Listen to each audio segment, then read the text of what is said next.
7 class चल रहा था। पहले पेज के मध्य में बात चल रही थी। The morning class dated 19/5/67 was going on. In the middle of the first page, the matter was going on. सारे विश्व में तुम ही बच्चे हो जिनको भगवान बाप पढ़ाते हैं। You children are the only ones in the entire world who are taught by Godfather. तो तुम खुशचाक हो।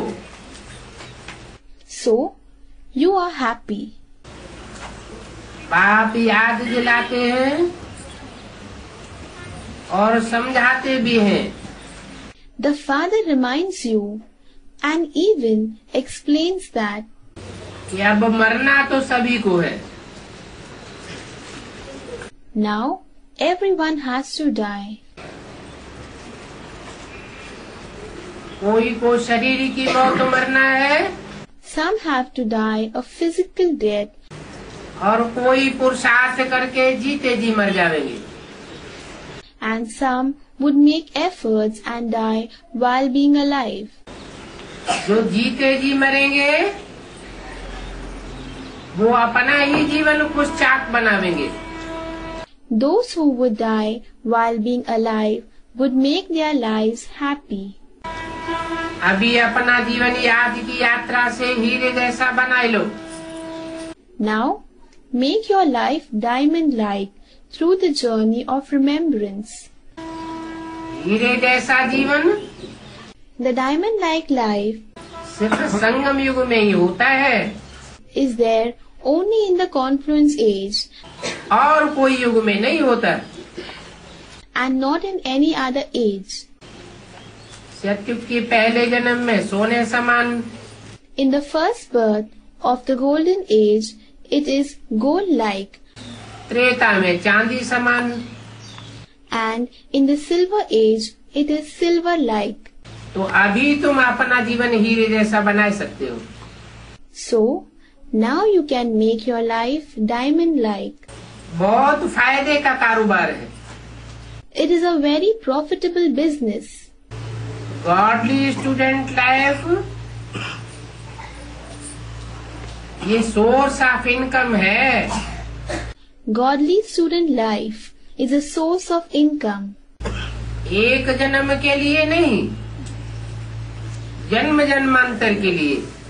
It is not just for one birth, but for many births. बच्चे जानते हैं कि हम स्वर्गवासी विश्व का मालिक बन रहे हैं। Children know that we are becoming Swargavasi, that is, residents of heaven, and the masters of the world. तो अपने को देखते रहो कि हम क्या कर रहे हैं। So, keep checking yourself that what are we doing? कहाँ सुस्ती तो नहीं करते हैं। Do we become lazy? क्योंकि delay is dangerous. Because delay is dangerous.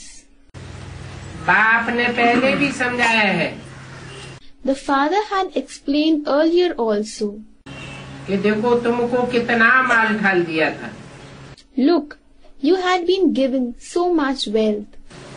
अभी देखो तुम्हारे हाथ में कुछ भी नहीं है। Now look, there is nothing in your hands. अंत में तुम्हारे हाथ में क्या बचता है? What is left in your hands in the end? कौड़ी जैसा जीवन बन गया है। The life has become like a cowrie, that is worthless. बुद्धि में कौड़ी ही याद आती है। The intellect remembers just cowries. अभी बाप फिर हीरे जैसा जीवन बनाने आए। Now the Father has come to make your life like a diamond once again. बाप फिर से आए हैं देने के लिए। The Father has come again to give. ये भी जानते हो कि कल्प कल्प ऐसे ही बाप के सामने हम आकर के बैठते हैं। You also know that in every cycle we come and sit in front of the Father in the same way. हमारे सिवाय और कोई धर्म की आत्माएं नहीं है जो सामने आकर के बैठती हो। Except us, no soul of any other religion comes and sits in front of the Father. इस बात में भक्ति का रिंचक नाम निशान भी नहीं है। There is not even the slightest name or trace of bhakti in this matter. तू मच बातें कोई से भी नहीं करो। You should not talk too much to anyone. आपस में भी नहीं करो। You should not talk too much even amongst yourselves. हमको बाबा पढ़ाते हैं। Baba teaches us. तो देखो कितना सहज हो जाता है। बाबा कहते हैं कि मुझे याद करो और वर्षा लो। Look, it becomes so easy.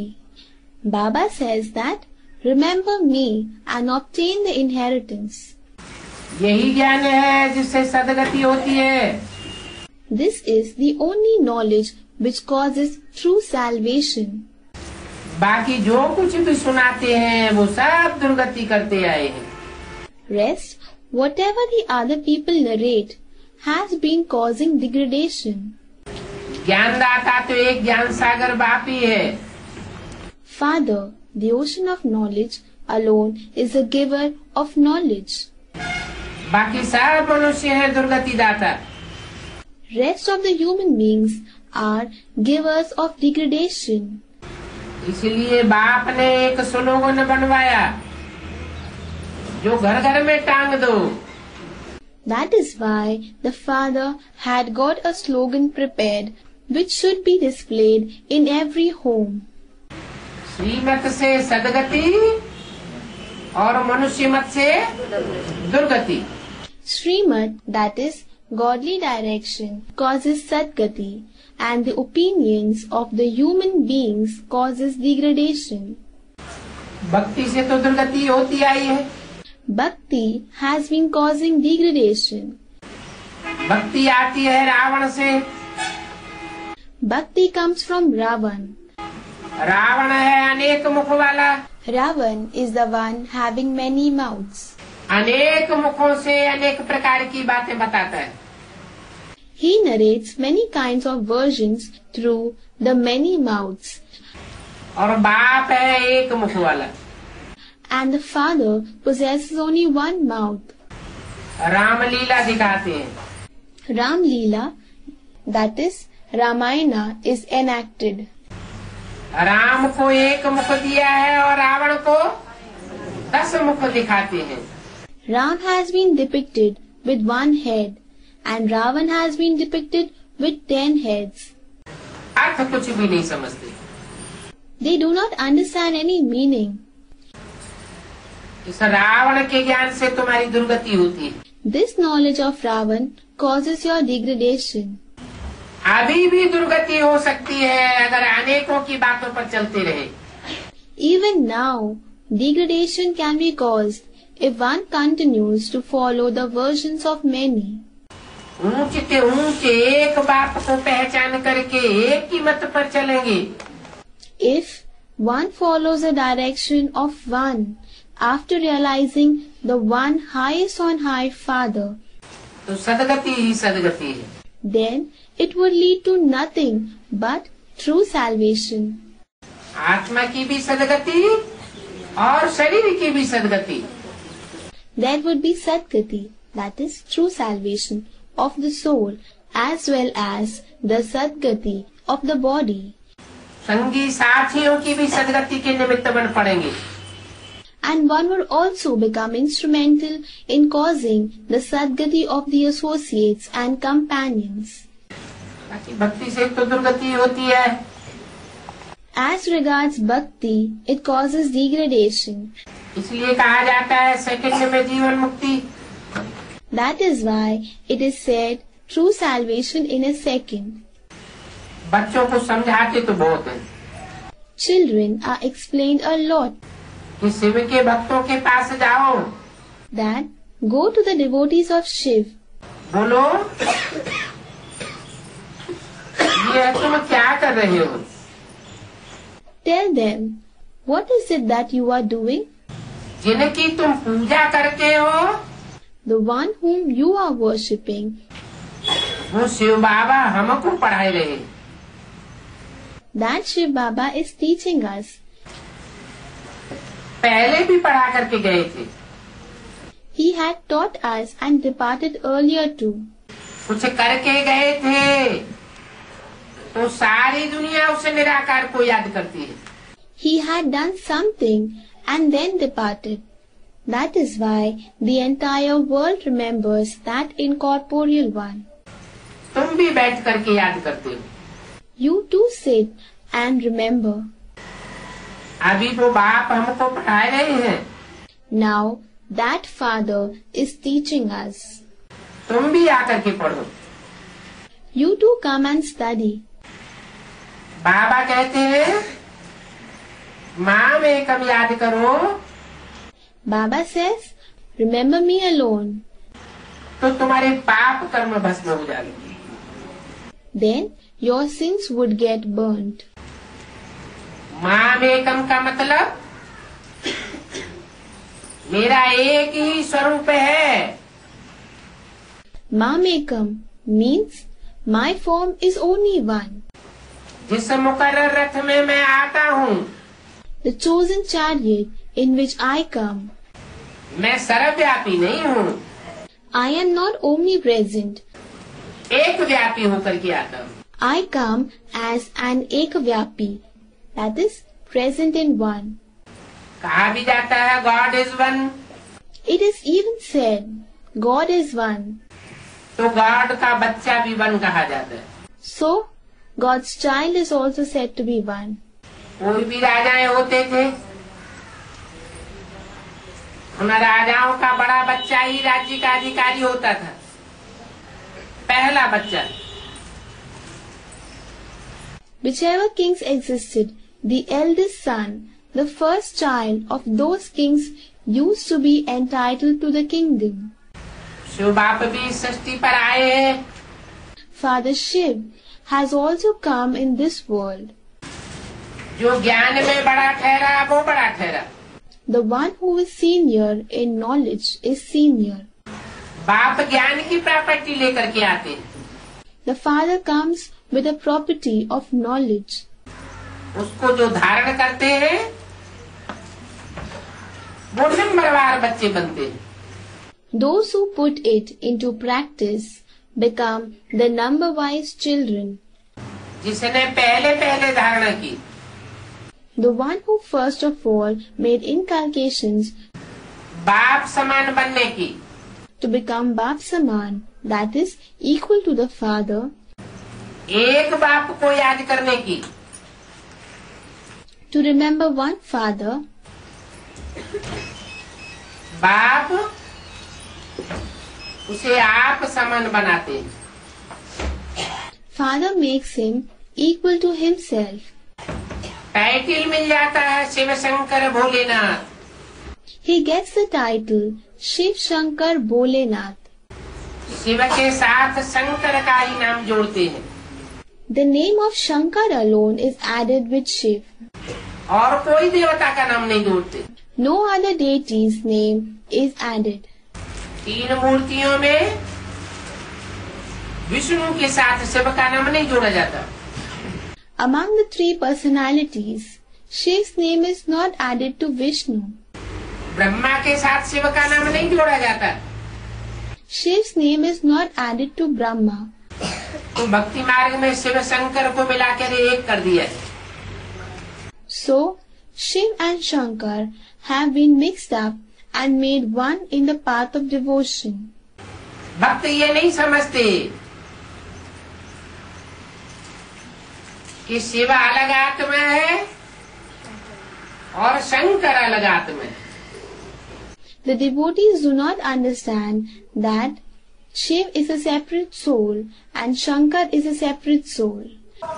मिलाकर एक कर देते हैं लेकिन समझते नहीं है। They mix them and make them one, but they do not understand. कि एक होने का कारण क्या है। They do not understand the reason for making them one. Shankar को याद में बैठे दिखाया जाता है। Shankar is shown to be sitting in remembrance.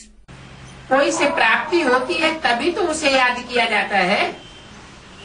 Someone is remembered only if something is to be achieved from them. जरूर कोई को याद करता है। He certainly remembers someone. Shankar तो देवताओं में बड़ा देवता कहा जाता है। Shankar is said to be the highest deity among the deities. देव देव महादेव, ब्रह्मा देव विष्णु देव, उनमें भी बड़े के बड़ा देव Mahadev. Dev Dev Mahadev, Brahma Dev, Vishnu Dev, even among them the highest deity is Mahadev.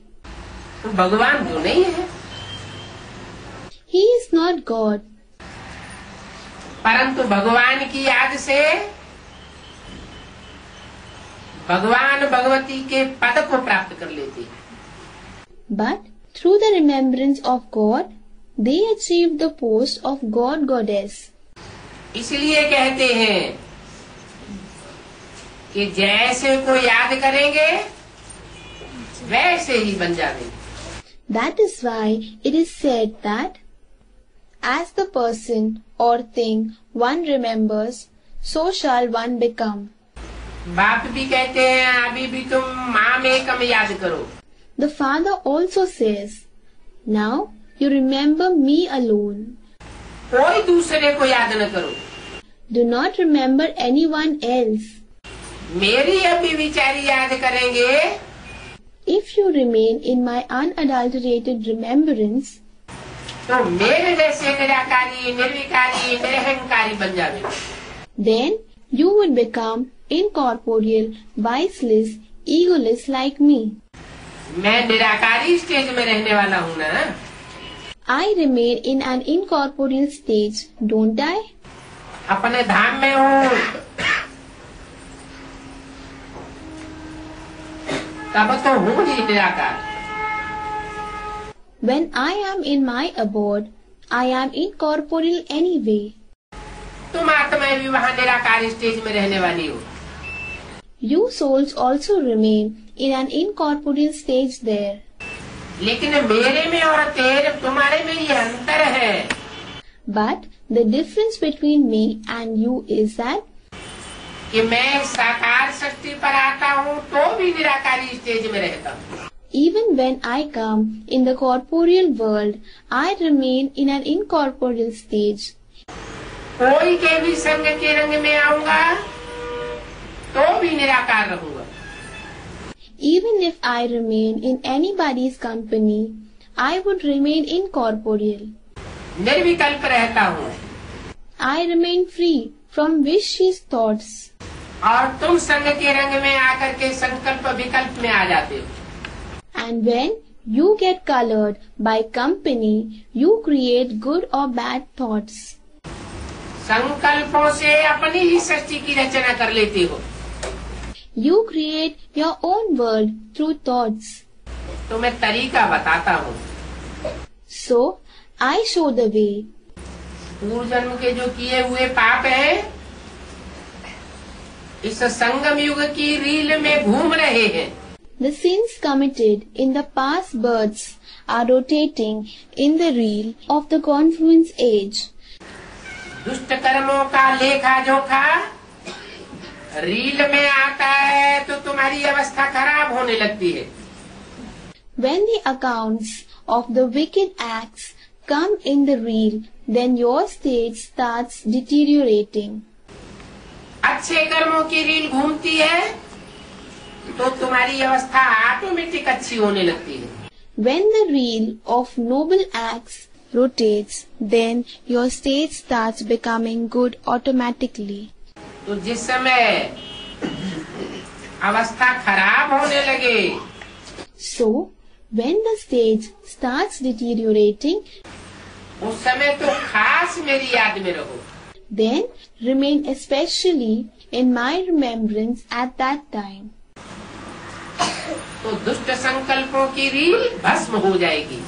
Then the reel of wicked thoughts would get destroyed. मैं निराकार हूँ, निर्विकार हूँ। I am incorporeal, voiceless. तो मेरी याद में रहने से So, by remaining in my remembrance, विकारी संकल्प टिक नहीं सकेंगे, भस्म हो जाएंगे। the vicious thoughts would not be able to stay. They would get destroyed. और कोई मनुष्य मात्र को याद किया If you remembered any human being, तो यह संभव ही नहीं है कि तुम्हारे पाप कर्म भस्म हो जाए। then it is not at all possible that your sins would get destroyed. मुझे सदाशिव कहा जाता है। I am called Sadashiv, that is forever Shiv. सदा का मतलब परमधाम वासी हूँ तो भी Shiv. Sada means that even when I am a resident of Paramdham, that is the supreme abode, I am Shiv. इस साकार सृष्टि पर हूँ तो भी Shiv. Even when I am in this corporeal world, I am Shiv. तुम बच्चों के संग के रंग में आता हूँ तो भी शिव अर्थात कल्याणकारी। Even when I come in the color of company of you children, I am Shiv, that is benefactor. जो भी वाचा बोलता हूँ वो कल्याणकारी ही साबित होती है। Whatever words I speak prove to be just beneficial. जो भी संकल्प चलाता हूँ वो सत संकल्प साबित हो जाता है। Whatever thoughts I create prove to be true thoughts. जो भी कर्म इंद्रियों से कर्म करता हूँ वो कर्म सत्य कर्म होता है। Whatever action I perform through the bodily organs is a true action. व्यर्थ कर्म नहीं हो सकता। It cannot be a wasteful action. तो मेरे में और तुम आत्मा रूपी बच्चों के कर्म करने में बहुत फर्क है। So, there is a lot of difference between the actions performed by me and you, the soul-like children. मैं सदा ही निर्विकारी हूँ। I am forever without vice. तुम सदा काल निर्विकारी नहीं रह सकते। You cannot remain without vice forever. मेरी याद के बल से थोड़े समय के लिए नंबरवार पुरुषार्थ अनुसार निर्विकारी स्टेज को धारण करते हो। You attain the stage of without vice, number wise, according to your efforts for a short period, through the power of my remembrance. वो भी जिसने जैसा पुरुषार्थ किया होगा उतना कर सकेगा। That too, one would be able to attain that stage only to the extent one has made efforts. लंबे समय का पुरुषार्थ होगा तो अंतमति सुगति हो जाएगी। If one has made efforts for a long period, then as the thoughts at the end, so shall be one's fate. लंबे समय का पुरुषार्थ नहीं होगा If one has not made long-term efforts, लंबे समय में देहधारियों की याद मिक्स की होगी। if the remembrance of the bodily beings is mixed with the remembrance of the Father, since a long time, मेरी अभी विचारी याद नहीं की होगी if one would not have remembered me in an unadulterated way, तो अंत समय में भी विचारी याद आ जाएगी। then even in the end the remembrance would be adulterated और पद नीचा कर जाएगी। and the post would get degraded. इसलिए अभी मैं राय देता हूँ That is why now I give an advice. ताकीद करता हूँ कि माँ में एकम याद करो I caution that remember me alone. तो तुम्हारे विकर्म विनाश हो जाएंगे। Then your sins would get destroyed. तुम्हारी आत्मा पवित्र हो जाएगी. Your soul would become pure. जितना आत्मा पवित्र होगी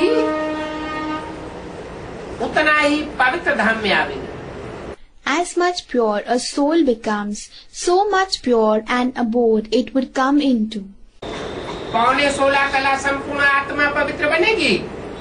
If the soul becomes pure to the level of 15 3/4 celestial degrees, तो सतयुग के दूसरे जन्म में आवेंगे.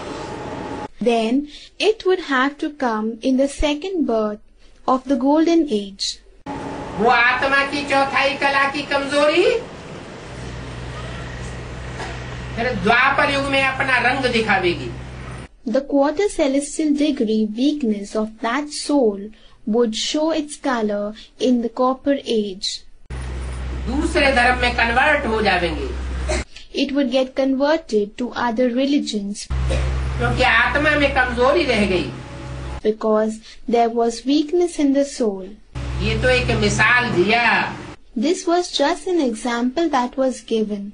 कि जितना याद करेंगे उतना आत्मा पवित्र बनेगी. That as much one remembers, so much the soul would become pure. ये बहुत आसान अक्षर है. These are very easy words. सबको आगे चल करके पसंद आवेगा.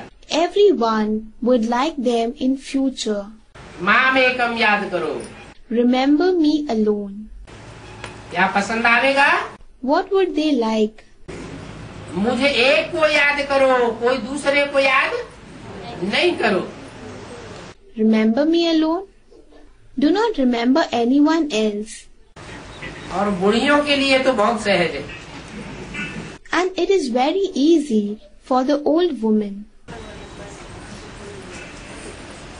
बाप कहते हैं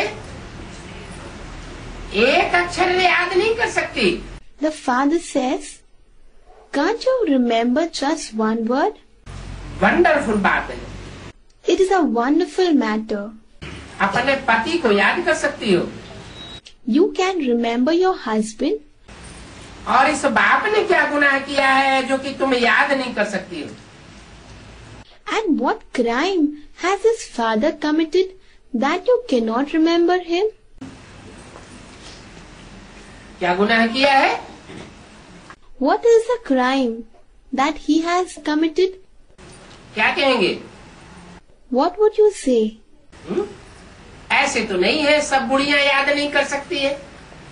It is not so that all aged women cannot remember. कोई ऐसी भी तो है जो बहुत याद कर सकती है. There are some such old women who can remember a lot. तो ये अंतर क्यों पड़ता है?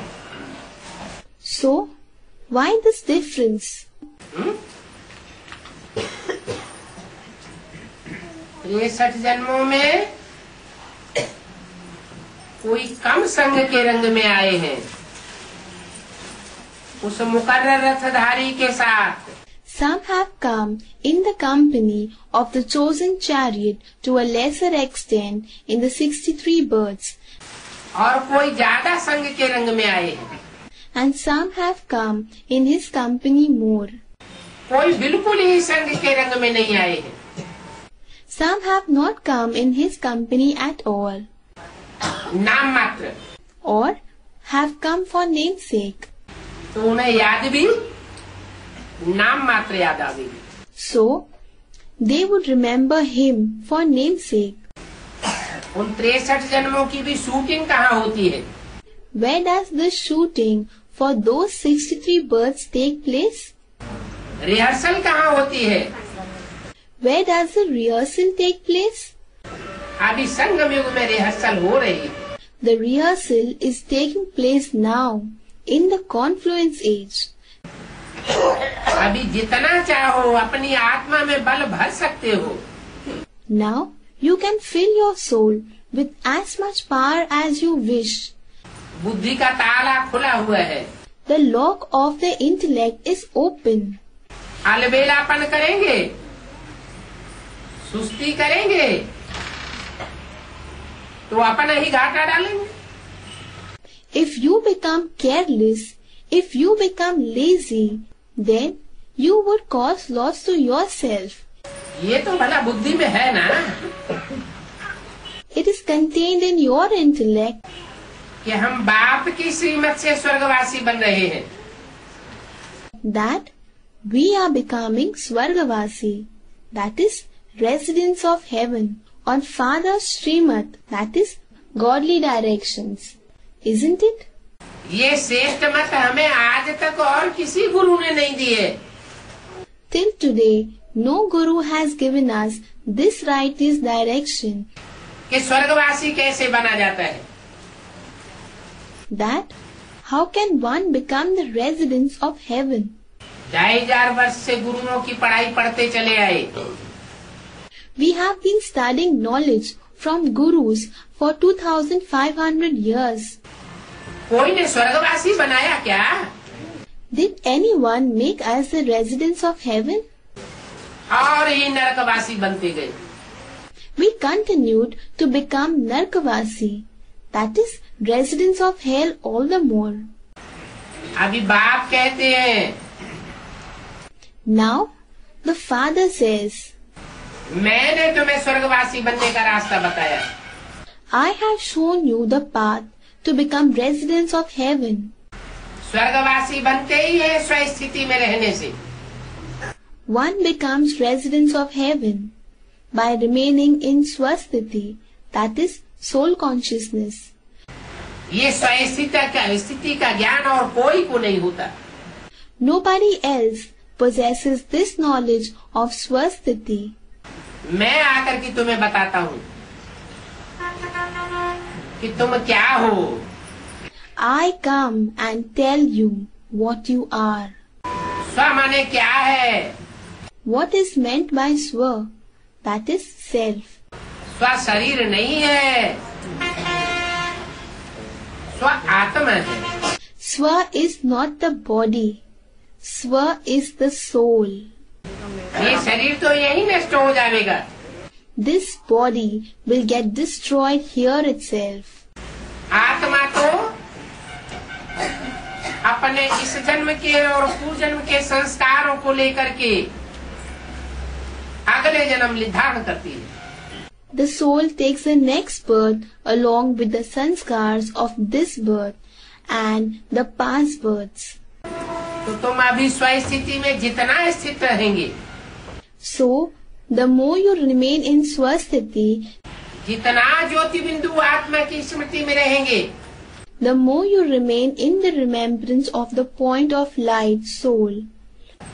मैं परमात्मा बाप आत्मिक स्मृति से दूर नहीं हूँ। I, the Supreme Soul Father, am not far from the awareness of being a soul. इसलिए भक्ति मार्ग में कह दिया आत्मा सो परमात्मा। That is why it has been said in the path of worship, a soul itself is the Supreme Soul. बाकी ऐसे नहीं है कि जो आत्मा है सो ही परमात्मा है। As for the rest, it is not like this, that a soul itself is the Supreme Soul. फिर तो 500-700 करोड़ आत्मा परमात्मा का रूप हो जावे। Then 500 to 700 crore, that is 5 to 7 billion souls, would become the form of Supreme Soul. हाँ, ये जरूर है कि जो भी आत्माएं हैं, Yes, it is true that all the souls आत्मिक स्थिति का पुरुषार्थ करने वाली, which make efforts of being soul conscious, उन पुरुषार्थ करने वाली आत्माओं में जो अव्वल नंबर होता है, the soul which is number one among those effort making souls, वो आत्मा थोड़े समय के लिए परमात्मा समान बन जाती है। that soul becomes equal to the Supreme Soul for some time. बाप और बच्चा एक ही शक्ति को धारण करने वाले बन जाते हैं। The father and the son become the ones who inculcate the same power. तो कह देते हैं आत्मा सो परमात्मा। So it is said, a soul itself is the Supreme Soul. कहते भी है परम पिता परमात्मा Shiv भगवानुवाच। It is even said that the Supreme Father, Supreme Soul Shiv speaks. परम पिता पहले कहेंगे, परमात्मा बाद में बोलेंगे। They say the Supreme Father first and the Supreme Soul after that. जैसे शिव शंकर है, Just like Shiv Shankar, Shiv पहले बोलेंगे, शंकर का नाम बाद में लेंगे। they say Shiv first and take the name of Shankar after that. बाप को पहले रखा जाता है, बच्चे का नाम बाद में। The father is placed first. The son's name is mentioned later. ये एंडरसन्स कंपनी है, This is a and Sons company.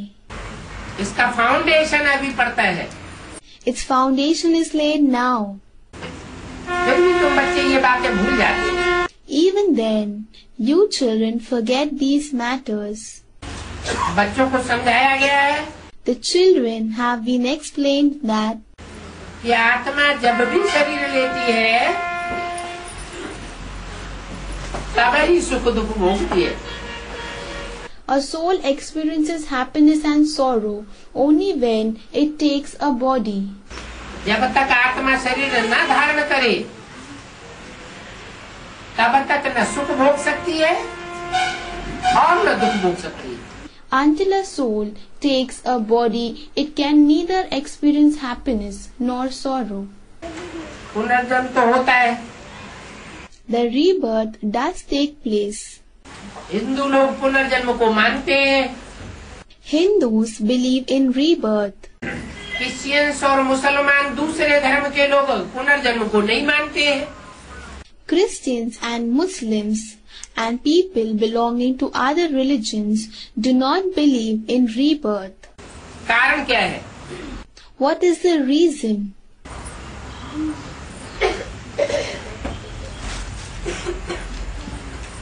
इस बात का फाउंडेशन कहाँ पड़ता है? कैसे? Where the foundation for this matter is laid? Someone said, in the confluence age. How? संगम युग में कैसे फाउंडेशन पड़ता है? How is a foundation laid in the confluence age? जो क्रिश्चियन धर्म में कन्वर्ट होने वाली आत्माएं हैं वो आत्मिक स्थिति को पक्का नहीं कर पाती। The souls that get converted to Christianity cannot imbibe soul consciousness firmly.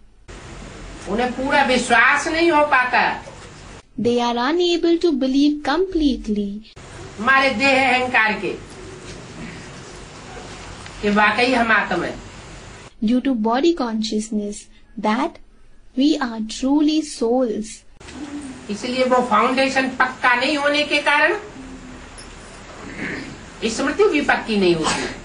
So, due to the foundation not being strong, the remembrance also does not become strong. और तुम तो हो 84 जन्म लेने वाले। And you are the souls taking 84 births. इसलिए तुमको पक्का हो जाता है That is why you develop firm faith कि हम तो हैं ही ज्योति बिंदु आत्मा। that we are truly point of light soul. और तुम आराम से ये शरीर छोड़ देते हो। And you leave this body easily. देह में कोई मोह मत नहीं रहता।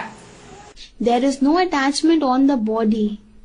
तो ये फाउंडेशन अभी पड़ रहा है So, this foundation is being laid now.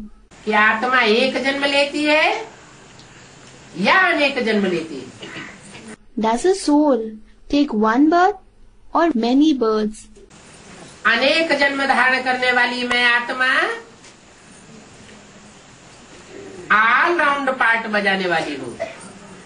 I, the soul, which takes many births, play an all-round part. तुम बहुत थोड़ा समय परम धाम में रहते हो। You remain in the supreme abode for a very short period. बाकी षष्ठी रंगमंच पर ऑलराउंड पार्ट बजाते हो जनमण के चक्र में आते हुए. For the rest of the time, you play an all-round part on this stage-like world, while passing through the cycle of birth and death. इसलिए तुमको पक्का हो जाता है कि आत्मा पुनर्जन्म में आती है. That is why you develop firm faith that the soul takes rebirth. बच्चों को याद के लिए समय फिक्स करना चाहिए. Children must fix time for remembrance. दैवी गुरु भी धारण करने हैं और बहुत मीठा बनना है. One must also imbibe divine virtues and become very sweet. अभी कोई से भी लड़ने झगड़ने का टाइम नहीं है. Now it is not the time to fight or quarrel with anyone. झगमुई की बातों में अगर टाइम वेस्ट करते रहे, If one keeps wasting time in gossip, तो अपना घाटा बहुत भारी कर देंगे.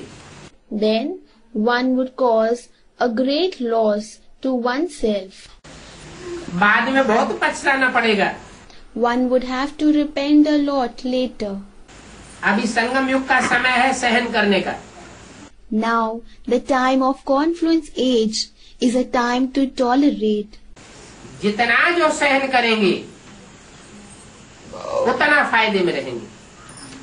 The more one tolerates, the more one would gain benefits. लिखा हुआ भी है 16 कला संपूर्ण निर्विकारी. It has been written as well about deities, perfect in 16 celestial degrees, completely viceless. तो विकारों को क्यों आने देना चाहिए? So, why should one allow the vices to enter? कितना मीठा बनना चाहिए. One should become so sweet. मीठा बनना ये भी तो गुण है ना. Becoming sweet, this is also a virtue, isn't it? कोई लाल पीली आंखें करे, तुम फूल बरसा दो. If someone throws angry glances at you, you shower flowers. वो भी खुश हो जाएगा कि अरे इनके ऊपर तो कोई असर ही नहीं होता. He would also become happy that, oh, there is no effect on him at all. तो कोई भी उल्टा सुल्टा काम नहीं करो. So, do not perform any wrong deeds. अगर ऐसा वैसा कोई काम भूल से हो भी जावे, Even if you perform any such wrong deeds by mistake, तो अपना कान पकड़ना है. you should catch your ears in repentance. तो सावधानी बनी रहेगी. So, you would remain cautious. भक्ति मार्ग में बुढ़ियां याद करती होंगी कृष्ण को. In the path of devotion, old women must be remembering Krishna. लेकिन यहाँ तो कहा जाता है नहीं. But here it is said, no. Krishna को याद नहीं करना है. One must not remember Krishna. किसको याद करना है? हैं? बाप को याद करना है. Whom should we remember? One should remember the Father.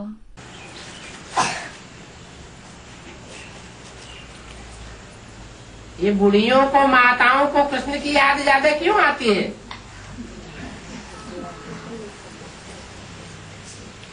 हैं? Why do the old women, mothers, remember Krishna more? क्योंकि ब्राह्मणों की दुनिया में भी ऐसी ढेर माताएं हैं. It is because also in the world of Brahmins there are many such mothers जो कृष्ण को ही भगवान समझे बैठी हैं. who have considered just Krishna to be God. यज्ञ माताएं हैं ना, आदि से ही यज्ञ की पालना कर रही है ना. They are the mothers of the yajna, aren't they? They are taking care of the yajna since the beginning, aren't they? बूढ़ी बूढ़ी माताएं हैं, There are old mothers. उनको कृष्ण ही याद आवेगा। They would remember just Krishna. तुम तो बाप को याद करते हो। You remember the father. तुम जानते हो कृष्ण गीता का भगवान है नहीं। You know that Krishna is not the god of Gita. Krishna कहो, ब्रह्मा कहो, बात एक ही है। Call him Krishna, call him Brahma. It is one and the same. Krishna अगर गीता का साकार भगवान होता, Had Krishna been the corporeal god of Gita, तो गीता से सदगति होनी चाहिए। then Gita should cause Sadgati, that is true salvation. Gita पढ़ते पढ़ते कोई की सदगति तो हुई नहीं। Nobody has achieved true salvation by reading Gita. क्यों नहीं हुई सदगति? Why was true salvation not attained? क्योंकि सदगति होती है ज्ञान से। It is because true salvation takes place through knowledge. ज्ञान आता है निराकार से। Knowledge comes from the incorporeal, निराकारी स्टेज वाले से। to the one who is in an incorporeal stage, जो खुद साकार स्थिति में टिका हुआ होगा। the one who is himself in a corporeal stage, देवभान में टिका हुआ होगा। the one who is himself in body consciousness, वो दूसरों को ज्ञान नहीं दे सकता, cannot give knowledge to others, जानकारी नहीं दे सकता, सच्चाई नहीं बता सकता। cannot give information to others. He cannot tell the truth. एक सद्गुरु निराकार ही कहा जाता है। Only one incorporeal is called Sadguru. वो निराकार सद्गुरु सच्ची बात आकर के बताते हैं। That incorporeal Sadguru comes and tells the truth. सच्ची बातें बता करके सत्य युग की स्थापना करते हैं। He establishes the golden age by narrating truth. वो सदा निराकार है। He is always incorporeal. हम पुरुषार्थ करके थोड़े समय के लिए नंबरवार निराकारी स्टेज धारण करते हैं। We make efforts and assume number-wise incorporeal stage for some time. मान लो जिसे मुकर्रर रथ में प्रवेश करता है, Suppose the chosen chariot which he enters, वो भी सदाकाल के लिए निराकार रहता है क्या? does he also remain in an incorporeal stage forever? ज्यादा से ज्यादा कितने समय तक निराकार रह सकता है? At the most, for how much time can he remain incorporeal? जब तक संगम युग है तब तक वो निराकारी स्टेज धारण कर सकता है। He can assume incorporeal stage until the confluence age lasts. सत्य को शुरू होगा और इंद्रियों से सुख भोगना शुरू कर देंगे। When the golden age begins, they start experiencing pleasures through bodily organs. और इंद्रियों से सुख भोगेंगे तो आत्मा की शक्ति क्षीण होना शुरू हो जाती है। And when they experience pleasures through the bodily organs, the power of the soul starts decreasing. भले ज्ञान इंद्रियों से सुख भोगते हैं तो शक्ति कम क्षीण होती है। However, the power gets reduced to a less extent when they experience pleasures through the Gyanendriya, that is sense organs.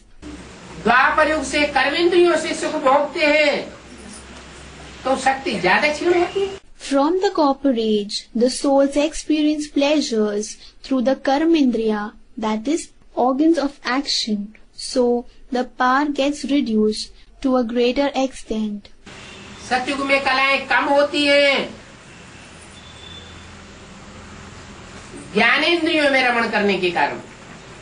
In the golden age, the celestial degrees get reduced because of taking pleasure through the Gyanendriya, that is sense organs. जास्ती कलाएं कम नहीं होती। The celestial degrees do not decrease much. पूरे 1250 वर्ष में 2 कलाएं कम होती हैं। In the entire 1250 years, 2 celestial degrees get reduced. Treta में 6 कलाएं कम हो जाती हैं। In the Silver Age, 6 celestial degrees get reduced. क्योंकि ज्ञानेंद्रियों से थोड़ा थोड़ा नीचे उतरने लगते हैं। Because the deities start descending from the sense organs gradually. और द्वापर युग में तेजी से पतन होता है। And the downfall is fast in the Copper Age. क्योंकि कर्म इंद्रियों से शक्ति क्षीण होना शुरू हो जाती है। Because the power starts decreasing through the Karmendriya, that is, organs of action. कलयुग में कलाहीन बन जाते। They become devoid of celestial degrees in the Iron Age. एड़ी से लेकर के चोटी तक देहभान समा जाता है। Body consciousness fills up from the heels to the top knot. अभी बाप हमको बताते हैं Now the Father tells us कि मैं आत्मा भी निराकारी स्टेज को धारण करने वाली, that I, a soul, am also incorporeal, who assumes an incorporeal stage. तुम भी निराकार बनो। You too become incorporeal. निराकारी ज्योति बिंदु स्टेज में रहेंगे If you remain in the stage of an incorporeal point of light, तो निर्विकल्प रहने से निर्विकारी बनेंगे। then you would become without vices by remaining free of vicious thoughts. निर्विकारी बनेंगे तो निरहंकारी बनेंगे। If you become without vices, you would become egoless. देह का अहंकार खलास हो जाएगा। The ego of the body would end. कर्म इंद्रियों की स्मृति भी भूल जाएगी। Even the awareness of the karmendriya, that is, organs of action, would be forgotten. इतनी अच्छी अच्छी बातें बताता हूँ धारण करने की। I narrate such good matters for inculcation. फिर याद क्यों नहीं रहती? Then, why are they not remembered? ऊंच से ऊंच पद पाना है तो इन बातों की धारणा भी करनी है। If one has to achieve the highest on high post, then one would also have to imbibe these matters. ऊंच से ऊंच पद वो ही पा सकेंगे जो ऊंच से ऊंच को याद करेंगे। Only those would be able to achieve the highest on high who remember the highest on high. और धर्म पिताएं भी हैं। There are other religious fathers too. वो धर्म पिताएं नंबरवार हैं। Are those religious fathers number wise? या समान ऊंचाई वाले हैं? नंबरवार। Or are they at the same height of greatness? Someone said they are number wise. They are number wise. क्यों नंबरवार हैं?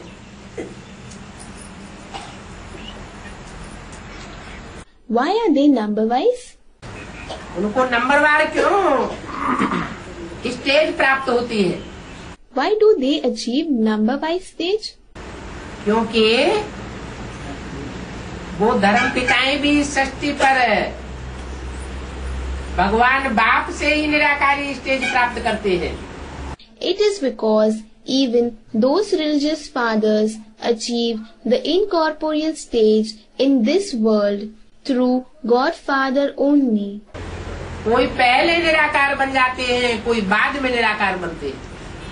Some become incorporeal early and some become incorporeal later. सनातन धर्म की स्थापना जिनके द्वारा होती है वो सनत कुमार पहले निराकारी बनते हैं। Sanat Kumar, through whom the Sanatan Dharma gets established, becomes incorporeal first. उनको कहा जाता है Yogeshwar. He is called Yogishwar. इसलिए वो सारी सृष्टि का, मनुष्य सृष्टि का पिता गाया हुआ है। That is why he is famous as the father of the entire world, the human world. मनुष्य सृष्टि रूपी झाड़ का बीज, उसमें सारे झाड़ की ताकत भरी हुई। The seed of the human world like tree contains the power of the entire tree. और जो धर्म पिताएं हैं वो बाद में समझते हैं। The other religious fathers understand later on. फिर बाद में निराकारी स्टेज धारण करते हैं। They assume an incorporeal stage later on. तो आत्मा में शक्ति भी कम आती है। So even the power acquired by the soul is less. निराकारी स्टेज पूरी धारण न करने पाने के कारण फॉलोअर्स में भी कमी आ जाती है। Because they are unable to imbibe the incorporeal stage completely, the shortcoming is passed on to their followers as well. तुम बच्चे आसमान के सितारे हो। You children are the stars of the sky. एक एक सितारे में दुनिया समाई हुई है। A world is contained in every star. उन जड़ सितारों में दुनिया नहीं है। There is no world in those non-living stars. तुम चैतन्य सितारों में दुनिया समाई हुई है। World is merged in you living stars. क्योंकि तुम सारी सृष्टि के पूर्वज हो। Because you are the ancestors of the entire world. एक एक सितारे के पीछे सैकड़ों नहीं, हजारों, लाखों, करोड़ों की तादाद में फॉलो करने वाले मौजूद हैं। There are not hundreds but thousands, lakhs, that is 100,000s, and crores, that is millions of followers of every star. तो अपनी दुनिया हो गई ना। So it is one's own world, isn't it? तो बाप तो कहते हैं ऊंचे से ऊंच पद पाना है। So the father says one must achieve the highest on high post. ऊंच से ऊंच को फॉलो करेंगे तो ऊंच पद पावेंगे। If one follows the highest on high, then one would achieve the highest on high post. कोई तो फिर थर्ड क्लास को फॉलो करते हैं। Some then follow the third class. बाप को पहचानने के बाद भी, अंजाम करने के बाद भी, Even after recognizing the father, even after making a promise, खून से लिख करके देने के बाद भी, even after giving in writing in blood, court stamp paper पर लिखने के बाद भी, even after writing on coat stamp paper, third class धर्म के धर्म पिता को फॉलो करने लग पड़ते हैं। they start following the religious fathers of the third class religions. तो ताकत आवेगी या ताकत चली जाएगी? So, will they acquire power or will they lose power? ताकत नष्ट हो जाती है। The power gets destroyed. यही कन्वर्ट हो जाते हैं तो ब्रॉड ड्रामा में भी कन्वर्ट हो जाते हैं।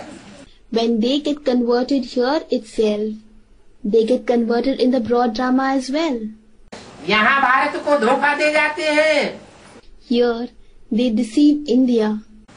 तो वहाँ भी भारत को धोखा दे जाते हैं, दूसरे धर्म में कन्वर्ट हो जाते हैं। So there also they deceive India. They get converted to other religions. अभी तुमको तो ऊंच पद पाना है। Now, you have to achieve a high post. तो किसको फॉलो करना है? So, whom should you follow? धर्म पिताएं तो नंबरवार है। ऊंच से ऊंच कौन? The religious fathers are number wise. Who is the highest on high? ऊंच से ऊंच कहेंगे शिव बाबा। Shiv Baba would be said to be the highest on high. Shiv बाप को नहीं कहेंगे ऊंच से ऊंचे। Father Shiv would not be said to be highest on high. Shiv बाप माने बिंदु बिंदु आत्माओं का बाप। Father Shiv means the father of the point-like souls. वो तो परमधामी स्टेज की बात है। That is a matter of the Paramdham-like stage. परमधाम में ऊंच और नीच की बात नहीं होती है। There is no question of high and low in the supreme abode. इस साकार सृष्टि पर ऊंच और नीच का भेद होता है। The difference of high and low is in this corporeal world. तो ऊंच है मनुष्य सृष्टि का पिता। So the highest on high is the father of the human world. इसीलिए पहले भी मुरली में बोला। That is why earlier also it was said in the Murli. Next to God is Shankar. Next to God is Shankar. Next to God is Prajapita. Next to God is Prajapita. Next to God is Krishna. Next to God is Krishna. कौन सा कृष्ण? संगम युगी Krishna. Which Krishna? Many replied, Confluence Age Krishna. Sangam युगी Krishna. Confluence Age Krishna. Gita का भगवान तथाकथित ब्राह्मण किसको बताते हैं? Whom do the so-called Brahmins describe as the god of Gita? Krishna को गीता का भगवान नहीं बताते। Don't they describe Krishna as the god of Gita? Krishna उर्फ ब्रह्मा को गीता का भगवान नहीं बताते। Do they not describe Krishna alias Brahma to be the god of Gita? Gita का साकार भगवान वो तथाकथित ब्राह्मण किसको बताते हैं? Whom do those so-called Brahmins describe as the corporeal god of Gita? दादा लेखराज उर्फ कृष्ण की आत्मा को बताते हैं ना। Dada Lekraj alias Krishna's soul is described as the god of Gita, isn't he? तो वो संगम युग में नहीं होता क्या? So, is he not present in the confluence age? संगम युग में उसका रूप दादा लेखराज का है। His form in the confluence age is of Dada Lekraj. Krishna के रूप में तो वो सतयुग में बच्चे के रूप में जन्म लेगा। In the form of Krishna, he would take birth as a child in the golden age. यहाँ भी बच्चा बुद्धि के रूप में पार्ट बजाता है। Even here, he plays a part with a childlike intellect. Balabhadra ब्राह्मण के रूप में है। Although he is in the form of an old Brahmin. तो भी पार्ट कैसा बजाता है? बच्चा बुद्धि के रूप में। Yet, what kind of a part does he play? In the form of a childlike intellect. इसलिए कृष्ण बच्चा गीता का भगवान नहीं हो सकता। That is why child Krishna cannot be the god of Gita. फिर Then, गीता का भगवान कौन हुआ? who is the god of Gita? जिसके लिए बोला next to God is Krishna. For whom it has been said, next to God is Krishna. कौन सा कृष्ण? संगम युगी स्वर्णिम युग का Krishna. Which Krishna? Krishna of the confluence aged golden age. Next to God is Shankar. Next to God is Shankar. Next to God is Prajapita. Next to God is Narayan. Next to God is Prajapita. Next to God is Narayan. चार को next to God बताई दिया। Four personalities have been described as next to God. तो God के बाद 4 का number होगा या 1 का नंबर होगा? So, will 4 be next to God or will 1 be next to God? 4 का नाम क्यों दे दिया? Why have 4 names been mentioned? क्योंकि जो 4 नाम है वो एक ही पर्सनालिटी के 4 नाम है। It is because the 4 names belong to the same personality. Narayan नाम है अंतिम लक्ष्य का। Narayan is the name of the last goal. Shankar नाम है जब तक विनाश का कार्य पूरा होता है तब तक। The name Shankar is till the entire work of destruction completes. Krishna नाम है नारायण बनने से पहले। The name Krishna is before becoming Narayan. जब कंस से टकराव होता है, When the clash with Kans takes place.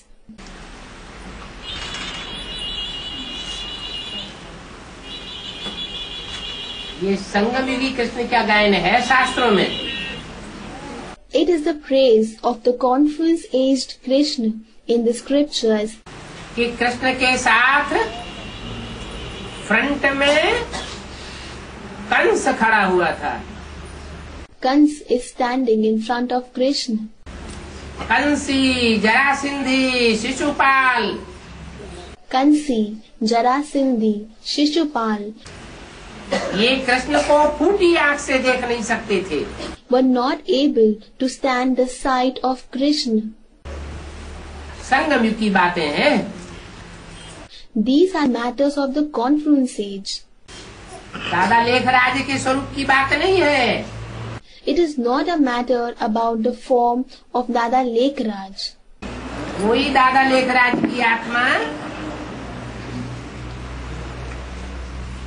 जब अर्धचंद्र के रूप में प्रवेश करती है, When the same soul of Dada Lekraj enters in the form of half moon, तो काले कृष्ण के रूप में मानी जाती है। then it is known as the dark Krishna. और जब संपन्न बनती है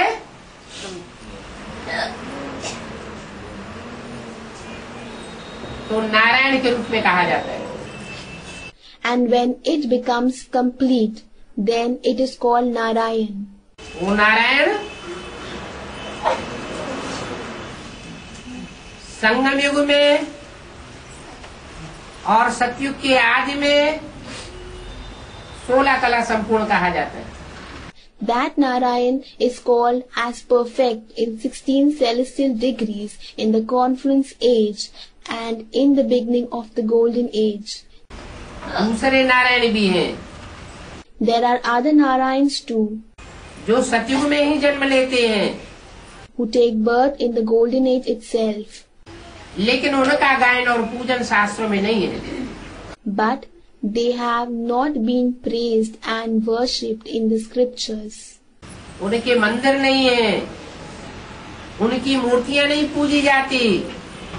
There are no temples dedicated to them. Their idols are not worshipped. क्यों नहीं पूजी जाती?